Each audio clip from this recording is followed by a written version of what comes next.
Hello and welcome to the second part of the Shibashi. So we're going to be doing poses 4 to 6. So hopefully you familiarised yourselves with poses 1 to 3. So just to reinforce a couple of things, and then I'll add in some extra layers. As I explained, this is known as an internal art. It's perhaps easy enough to look at it and think, well, that's easy to do, but there's a lot of thought going into it, a lot of positioning internally where your body is, and your awareness, that hence it's called an internal art.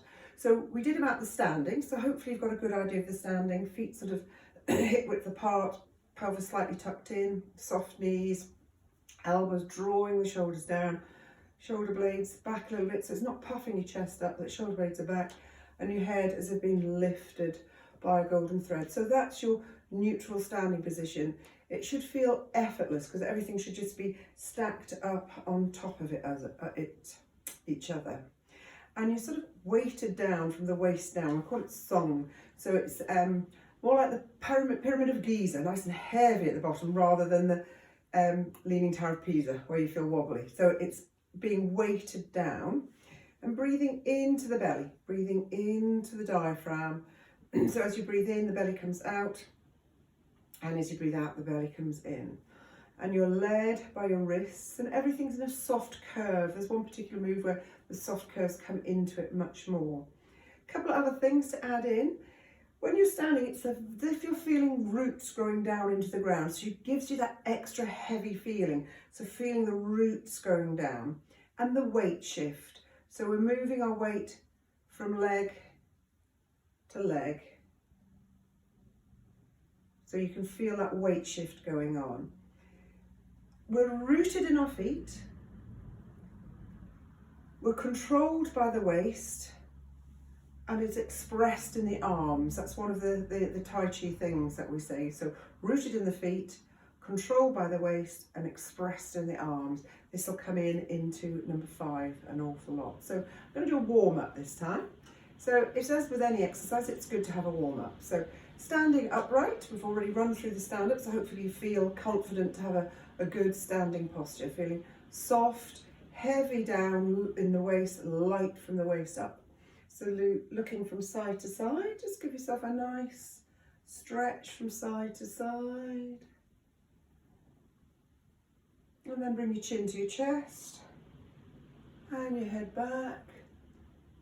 So head as you're breathing out, down, breathing in and up, breathing out and down, in and up, ear to shoulder. So dropping the ear, try not to let that shoulder come up. So getting a stretch across the side of the neck there.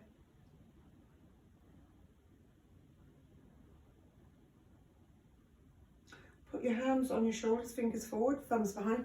Big circles in one direction, as big as you can manage. Doesn't matter if your circles are like that, that's fine.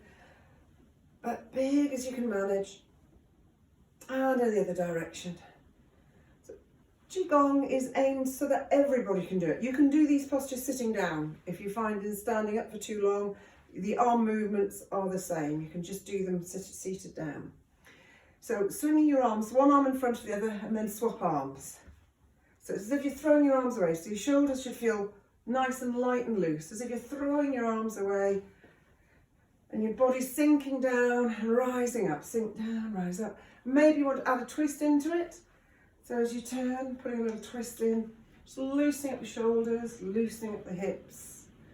Put your hands on your hips and circles, like you're hula hooping. Circles in one direction and circles in the other direction. Bring your feet together, put your hands on your knees, and then doing half circles with your hands and then straighten the legs. Half circles, straighten, half circles, straighten, half circles, straighten, and in the other direction, half circle, straighten, half circle, straighten, half circle, straighten. Now there's squats, so squat down as far as you can comfortably go, and straight. 2, 3, 4. And if your squat is that's absolutely fine. Bring your feet a little bit wide apart. One foot pointing in one direction, doesn't matter which way because we'll change. And just bend the knee and sink down, shoulders forward, hands on your thighs, and just sinking down in that direction. Turn Sink in the other direction. Feet facing forwards. Going from side to side, maybe you can get your hands on the floor. You can use your forearm to support the knee. And keep trying to keep that foot flat on the ground. So getting a side ankle stretch as well.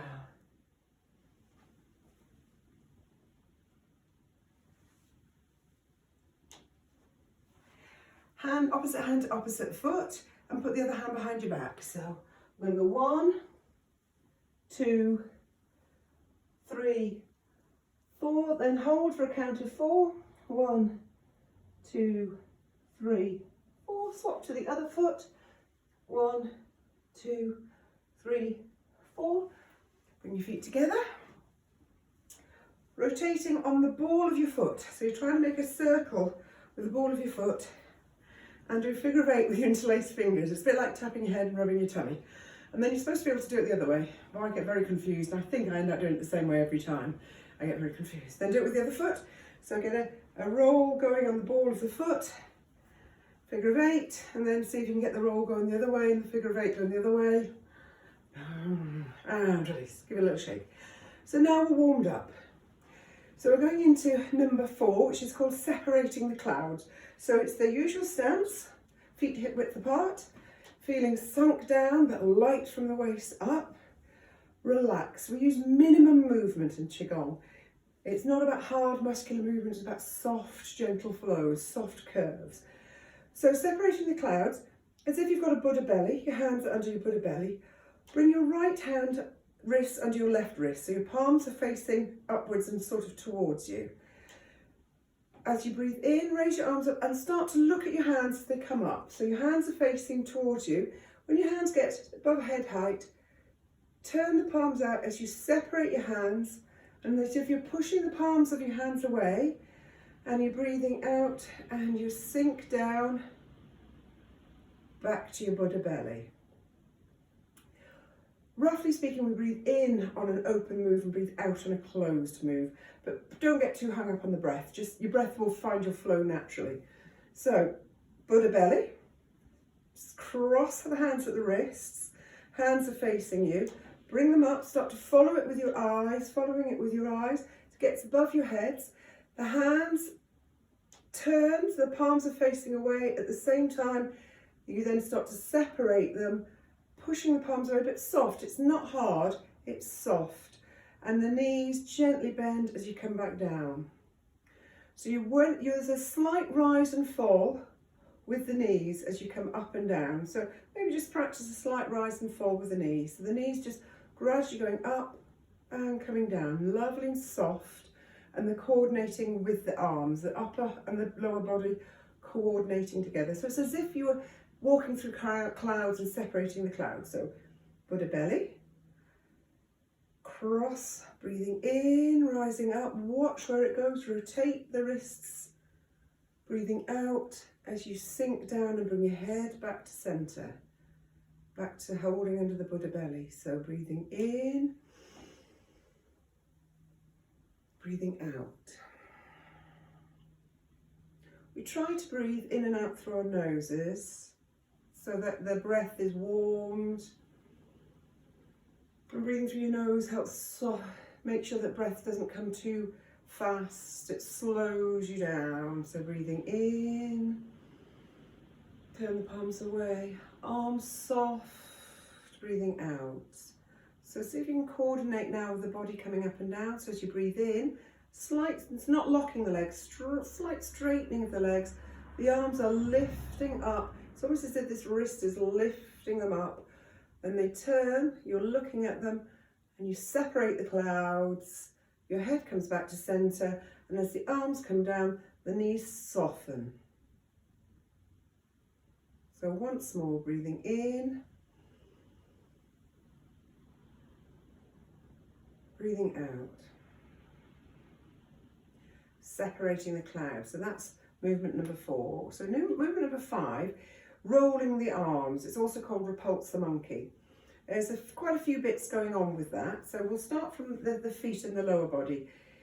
The arm and the shoulders. It'll be the movement of the body is sort of like that. So you're shifting weights very slightly one leg gets a little bit of a bend and the other doesn't. And it's coming from the shoulders. So the arms will open up. So you'll start with your hands down, sort of Buddha belly position. You'll open up and you'll breathe in and you'll lift the arms. Now notice it's coming from the shoulders. It's not the arms, it's the shoulders. So you breathe in, the shoulders turn, but obviously there has to be some movement in the waist and a slight twist in the legs to be able to do it. The arms open up, palms facing up, soft elbows, not straight out, not super bent. So you're breathing in. Now you look towards the back arm. So this is the position you should be in at the end of your in-breath. So if you think of this as being 1, open up.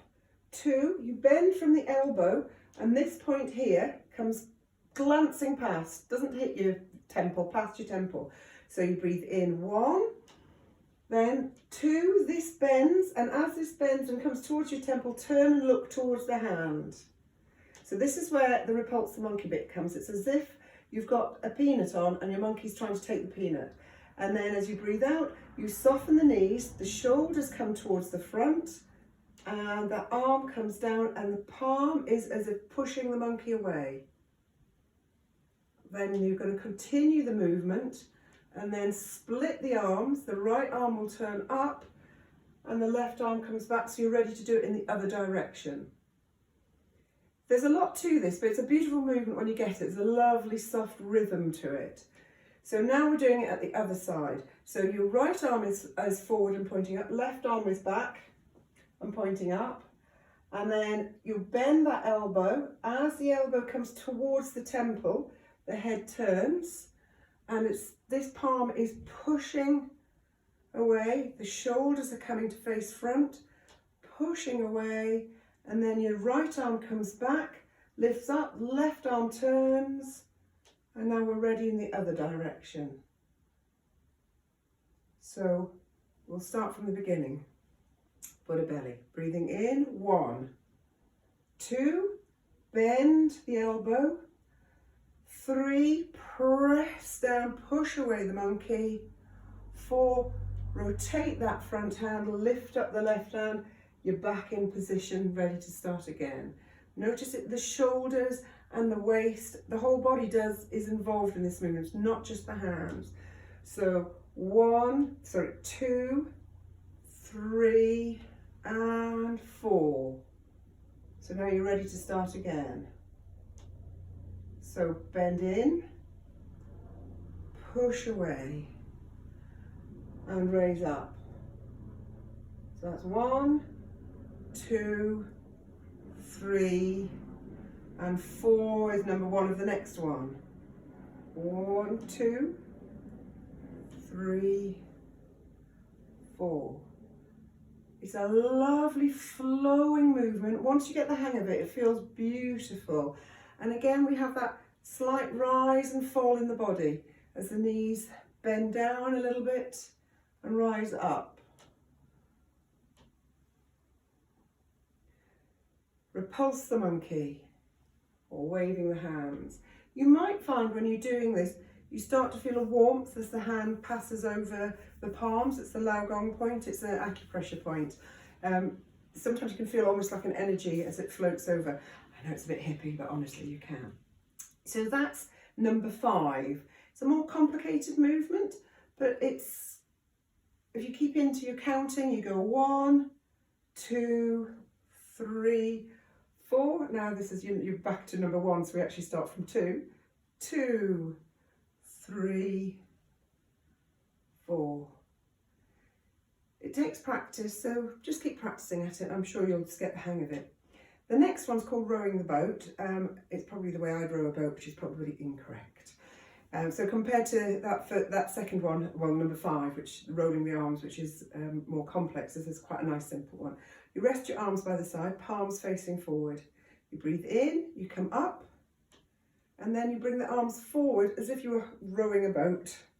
And the palms come down back to the side, then rotate the palms forward. So it's in and down. So the arms are going out, palms up and down, Turn the palms to face forward, bring them up above the head, and then pressing down like you are rowing a boat.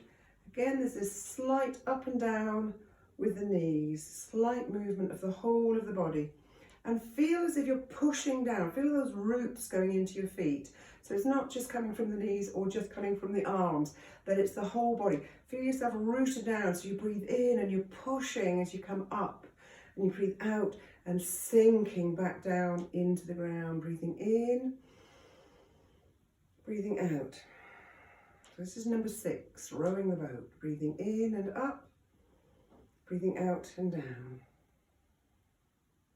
Palms face forward, breathe in and up, but the hands don't meet, they're sort of shoulder width apart, and breathe out as if you're drawing that rowing boat, the oars down, breathing in and up, breathing out and down.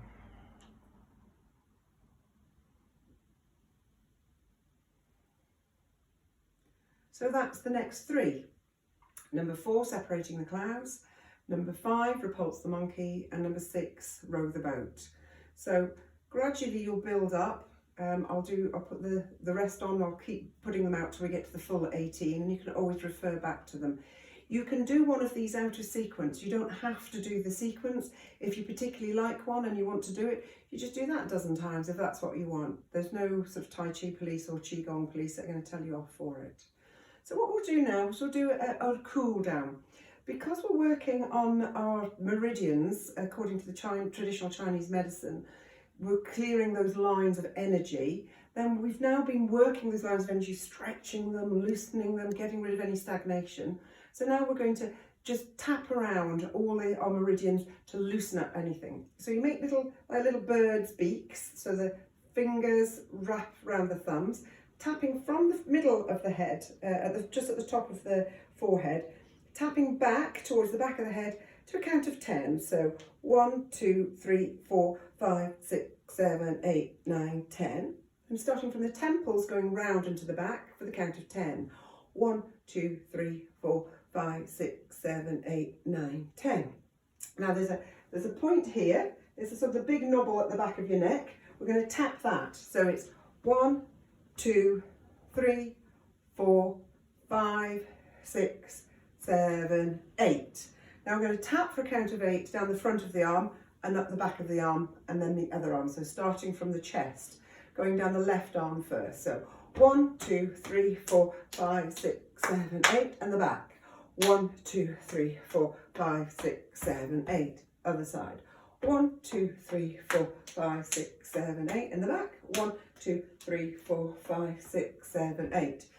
Now it's going to be the front of the hand and then the back of the hand to the back. So we're going 1, 2, 3, 4, 5, 6, 7, 8 at the chest. Now we're going to do the same but above the belly button. 1, 2, 3, 4, 5, 6, 7, 8. Now below the belly button. 1, 2, 3, 4, 5, 6, 7, 8. Now flats of the hands, tapping down the front of the legs and the back of the legs, starting from the hip crease. So 1, 2, 3, 4, 5, 6, 7, 8 in the back. 2, 3, 4, 5, 6, 7, 8. Inside of the legs and the outside. So 1, 2, 3, 4, 5, 6, 7, 8. Outside. 2, 3, 4, 5, 6, 7, 8. Rubbing your hands together. And then as if you're sort of washing your face. And rubbing it through your hair. Rub your hands together. Ladies, it's right hand and left hand on top. Gentlemen, it's left hand and right hand on top. And bring your feet together. Take a nice deep breath in and breathe out.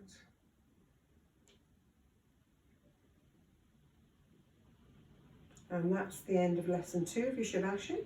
And I'll bring you lesson 3 in the next week or so. Bye.